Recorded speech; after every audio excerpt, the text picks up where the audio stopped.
Good morning, students, and welcome back once again to your science class. Children, if you look around yourself very carefully, you will see that sometimes a single object is made up of more than one material. For example, if you take the cooking utensils, you will see that cooking utensils are made up of metals as well as they have got plastic handles. Almirahs are made up of wood with metallic handles.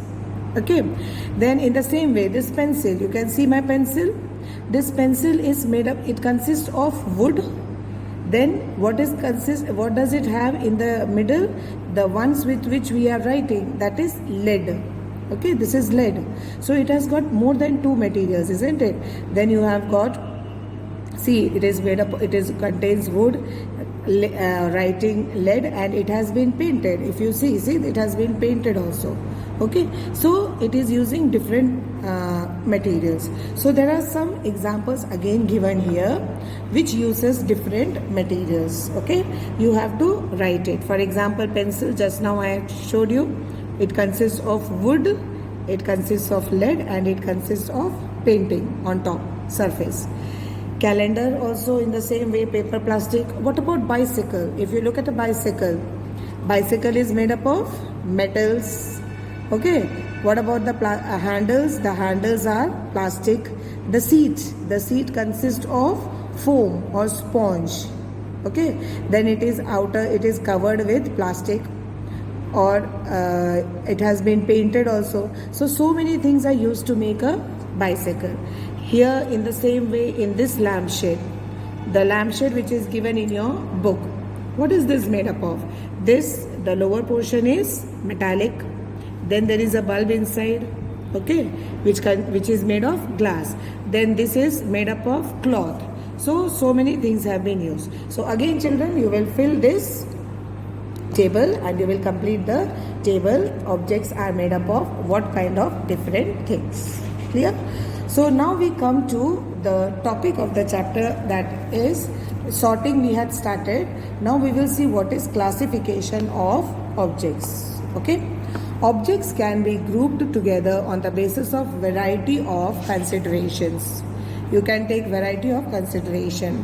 For example, when you arrange your school bag, putting all the books in one section, you must have done that. What do? You put the books in one section, then you put the notebooks in another section of the bag, then you put the pencil box in another section, you put your tiffins on the next section. So you must have seen, when you put your books and all in the bag, you put it in different sections, isn't it? So in the same way, in the beginning of the chapter, I had told you a chemist keeps different medicines in separate shelf according to the use. Librarian arranges the book subject-wise alphabetically. All this is done. Classification is done. Why? What is the reason?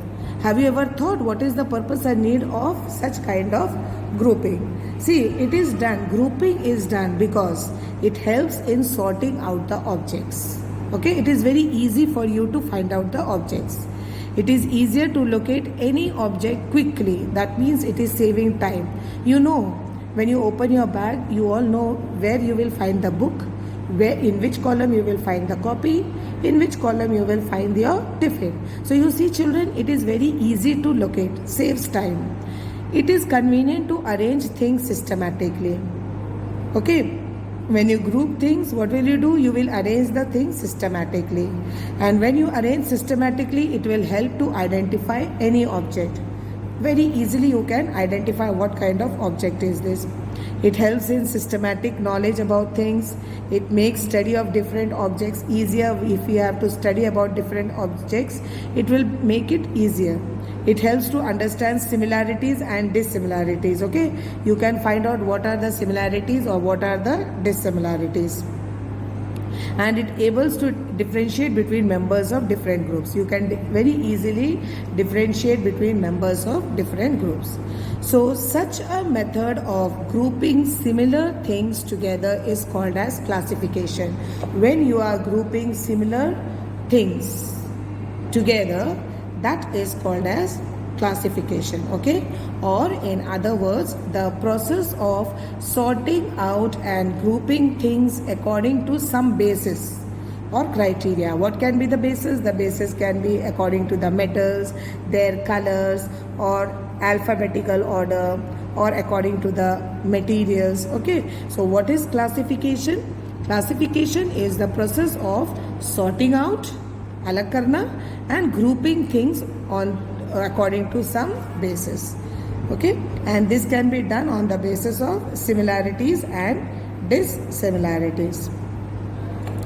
Then see, one activity is given. Try to classify the notebooks in your bag on the basis of subjects.